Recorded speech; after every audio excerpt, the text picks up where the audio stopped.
오송 지하차도 참사 이후 전국적으로 도로 터널에 대한 관리 지침이 강화됐습니다. 하천에 범람 우려가 있거나 지하차도 내 수위가 기존 50cm가 아닌 15cm만 넘어도 진입을 통제하는 조항이 신설됐습니다.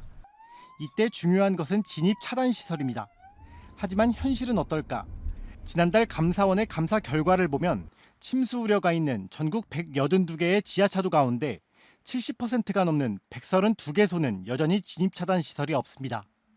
심지어 충북의 경우 하천과 500m 거리에 있는 국도 오창 지하차도 등 두 곳이 의무 설치 대상이지만 빠져 있습니다. 기성품이 아니고 제작이 따로 그 사이즈 맞게 제작을 해야 돼서. 이런 차단 시설과 함께 중요한 것은 대피를 유도하는 핸드레일입니다. 최근 궁평이 지하차도에 설치됐는데 문제는 실용성입니다.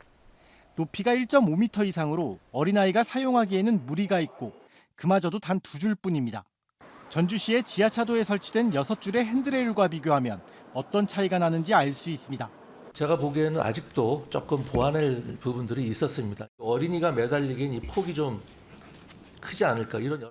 1년 전 침수됐던 배전판은 1.7m로 높이고 펌프 시설도 재설치했지만 여전히 침수 대책으로는 미흡하다는 지적이 나오고 있습니다.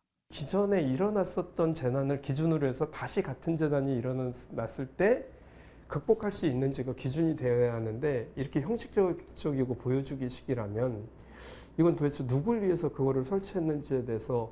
오송 참사를 계기로 지하차도 통제 상황에서 관계기관의 유기적 협조체계 구축, 담당자 증원 등 안전관리 지침은 대폭 강화됐습니다. 하지만 1년 전에도 나름의 매뉴얼이 있었지만 참사를 막지 못했습니다.